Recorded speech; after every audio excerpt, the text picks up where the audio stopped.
Ang tunay na dahilan bakit inatake ng Japan ang Pearl Harbor ng US. Ang di mabilang na mga kaganapan sa kasaysayan ang naglalarawan ng mga kagimbal-gimbal na pangyayari sa mundo. At isa sa mga masasabing hindi malilimutang bahagi nito ay ang pag-atake ng Japan sa Pearl Harbor, Hawaii.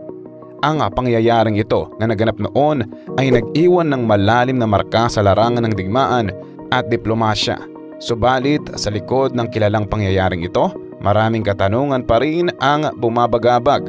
Ano nga ba ang tunay na dahilan ng paglusob ng Japan sa Pearl Harbor? Tara nang alamin at palawakin ang pag-unawa sa likod ng pagkakasangkot ng Japan sa matinding pag-atake na ito. Ang pag-atake sa Pearl Harbor ay isang biglaang militaryong paglusob ng Imperial Japanese Navy Air Service laban sa Estados Unidos sa US Naval Base na matatagpuan sa Pearl Harbor sa Honolulu, Hawaii, dakong bandang alas 8 ng umaga noong Linggo, Desyembre 7, 1941. Ang Estados Unidos ay isang neutral na bansa noong panahong iyon.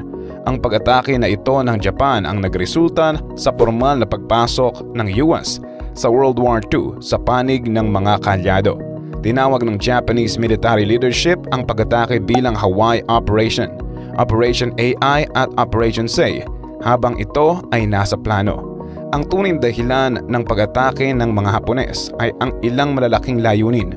Unang-una, nais nitong sirain ang mahalagang fleet units ng Amerika na magpapigil sa Pacific Fleet na makialam sa pagsakop ng mga Hapones sa Dutch East Indies at Malaya na magbibigay daan sa Japan na sakupin ang buong Southeast Asia nang walang sagabal. Pangalawa, inaasahan nilang magkaroon ng sapat na panahon ang kanilang militar upang palakasin ang kanilang mga sarili at dagdagan ang kanilang puwersang pandagat bago mawala ang pagkakataong manalo dahil sa Vinson-Walsh Act ng 1940 na nag-otorisa sa pagpapagawa ng mga barko. Pangatlo, layunin nilang pilayan ang kakayahan ng Amerika na mag-mobilize ng kanilang mga puwersa sa Pacific. At huli, inaasahan nilang ang pag-atake ay magdudulot ng pagkalugmok sa moral ng Amerika upang ang gobyerno ng US ay tumigil na sa pagtutol sa interes ng Japan. Sa kabuuan, ang tunay na dahilan ng lahat ng ito ay ang ambisyon ng Japan. Nang matapos ang paglusob, inakala ng Japan na ito ay isang malaking tagumpay at katuparan ng kanilang pinakaminimithing ambisyon. Gayunpaman, nabigo ang mga Hapones na lubhang painain ang Pacific Fleet. Noong taong 1940, hindi na nga ang battleship ang pinakamahalagang barko ng hukbong pandagat ng Amerika. Ang mga aircraft carrier na ang naging mas mahalaga. At nangyari pa na lahat ng mga aircraft carrier ng Pacific Fleet ay wala sa base noong ika-7 ng Disyembre. Ang ilan ay bumalik na sa pangunahing lupain at ang iba ay nagdadala ng mga eroplano sa mga tropa sa Midway at Wake Islands. Bukod pa rito, ang pag-atake ng Pearl Harbor ay nag-iwan ng mga pinakamahalagang pasilidad sa lupa ng base, mga oil storage depots, repair shops, shipyards at submarine docks na hindi naapektuhan. Dahil dito, ang US Navy ay nakabawi ng mabilis mula sa atake. Bagamat ito ay pumatay ng 2,403 na kasapi ng militar ng Estados Unidos, kabilang ang mga marinero, sundalo at sibilyan, dagdag pa mayroong 1,178 na nasugatan. Sa kabilang banda, 129 Hapones na sundalo ang namatay. Kalahati ng mga nasawi sa Pearl Harbor ay mula sa USS Arizona, ang kanilang. Ang nalubog na battleship na ito ay naging isang alaala sa lahat ng mga Amerikanong namatay sa pag-atake. Noong ika-8 ng Disyembre, isang araw pagkatapos ng matinding pag-atake sa Pearl Harbor, binigyang diin ni Pangulong Franklin D. Roosevelt ang isang joint session ng US Congress.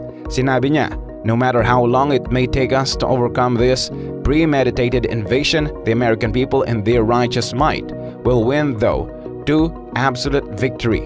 I believe I interpret the will of the Congress and of the people when I assert that we will not only defend ourselves to the utmost, but will make very certain that this form of treachery shall never endanger us again." Matapos ang pag-atake sa Pearl Harbor at sa unang pagkakataong matapos ang taon ng talakayan at pagtatalo, nagkaisa ang mamamayang Amerikano sa kanilang determinasyon na pumasok sa digmaan sa kagustuhan ng mga Hapones na pagbagsakin ang Estados Unidos. Sa pagsisimula nila ng pag-atake ang nagtulak sa kanilang kalaban tungo sa isang pandaigdigang digmaan. Sa 8 ng Disyembre, inaprubahan ng Kongreso ang deklarasyon ni Roosevelt ng digmaan laban sa Japan. 3 araw pagkatapos, nagdeklara rin ng digmaan laban sa Estados Unidos ang mga kaalyado ng Japan na Germany at Italy. Para sa pangalawang pagkakataon, pinayagan ng Kongreso ang deklarasyon na nagdeklara ng digmaan laban sa dalawa ring makapangyarihang bansa sa Europe. At higit sa 2 taong matapos ang simulan ng World War II, pumasok na ang Estados Unidos sa tunggalian. Kaalam tulad ng pinangako ko, para matanggap ang 20,000 free ebooks na makakatulong sa iyo, i-check ang link sa description at comment section ng video ito para mag-join sa ating exclusive Facebook group.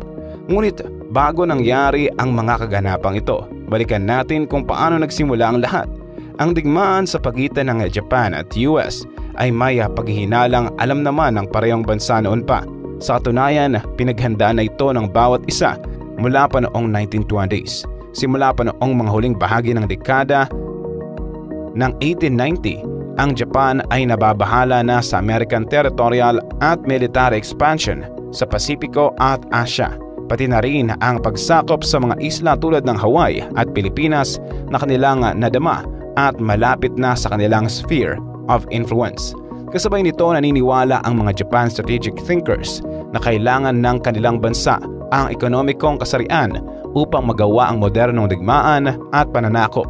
Kagaya nga ng nabanggit kanina, napakataas ng ambisyon ng Japan. Natutunan ng Japan ang kahalagaan ng paghahanda at pagtitiis mula sa unang digmaang pandaigdig na nagpamalas na ang modernong digmaan ay magiging mahaba at kailangan ng kabuang mobilisasyon at maaaring magdulot ng panganib sa sektor ng kalakalan. Kaya naman kinakailangan ng Hapon ang akses sa mga mahalagang pangkabuhayan na yaman tulad ng bakal at langis na hindi sapat na maaaring makuha sa kanilang mga isla. Bagamat nag-umpisa ng mataglay ng puot ang Japan laban sa Estados Unidos matapos ang pagtanggi nito sa proposal ng racial equality, na natiling magkaibigan pa rin ang dalawang bansa at nagtulungan bilang magkasangga sa pangkalakalan kahit na may tensyon na sa panig ng Japan. Hindi gaanong lumala ang tensyon hanggang sa pagsalakay ng Japan sa Manchuria noong 1931. Hindi nasiyahan ng Estados Unidos sa dumarating na agresibong pagsalakay ng Japan sa China. Naniwala ang gobyerno ng Japan na ang tanging paraan upang malutas ang mga suliraning pang-ekonomiya at pang-demograpiko nito ay ang magpalawak ng teritoryo gamit ang mga tabing bansa at sakupin ang merkado nito para sa pag-angkat ng kalakal.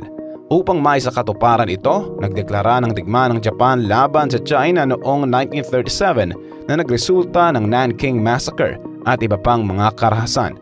Bilang tugon sa agresyong ito, nagpatupad ang mga opisyal ng Amerika ng serye ng mga ekonomikong parusa at embargo sa kalakalan laban sa Japan. Inakala nila na kung wala ng akses sa pera at kalakal, lalo na ang mahalagang supply tulad ng langis, mapipilitang pigilan ng Japan ang kanilang pagpapalawak. Gayunpaman, mas lalo pang nagtibay ang determinasyon ng mga Hapones na panindigan ang kanilang mga ipinaglalaban. Sa loob ng mga buwang negosyasyon sa pagitan ng Tokyo at Washington DC, walang nag-atubiling umurong. Sa puntong ito, ang digmaan ay hindi na mapipigilan. Matapos punahin ng Estados Unidos ang mga ginagawa ng Hapon sa China, lalo pang nagtindi ang tensyon sa pagitan ng dalawang bansa. Naging malinaw ang di pagkakaunawaan at pagkakaiba ng kanilang interes at layunin. Naramdaman ng Japan na hinaharang ng Estados Unidos ang kanilang ambisyon na palawakin ang kanilang teritoryo at impluensya sa China. Habang sa kabilang banda, nakikita ng Amerika ang agresibong pagkilos ng Japan bilang isang panganib sa kapayapaan at seguridad sa rehiyon. Ang pagsasalakay ng Hapon sa China noong 1937 ay nagdulot ng malawakang pagkamuhi at pagkagalit sa internasyonal na komunidad, lalo na sa Estados Unidos. Bilang tugon sa agresyong ito, nagpatupad ang Amerika ng mga ekonomikong parusa at embargong pangkalakalan laban sa Japan. Isinailalim rin ng Estados Unidos ang Japan sa kanyang moral embargo na nangangahulugan na hindi na sila bibigyan ng mga estratehikong materyales tulad ng langis at bakal upang makagawa ng mga sandata at pasilidad. Sa halip na mapigilan ang ambisyon ng Hapon, ang mga parusa at embargo ay nag-udyok pa sa kanila na maging mas matapang sa kanilang hakbang.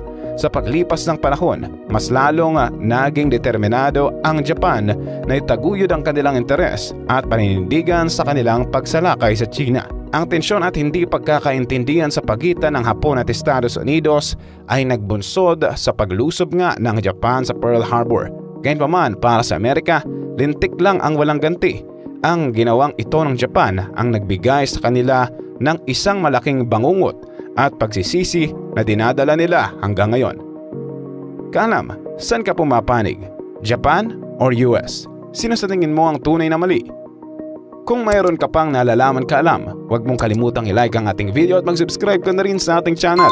At siguraduhin na panoorin ang next videos na siguradong magugustuhan mo. Ito ang inyong kaalam na nagsasabing, knowledge has a beginning but no end.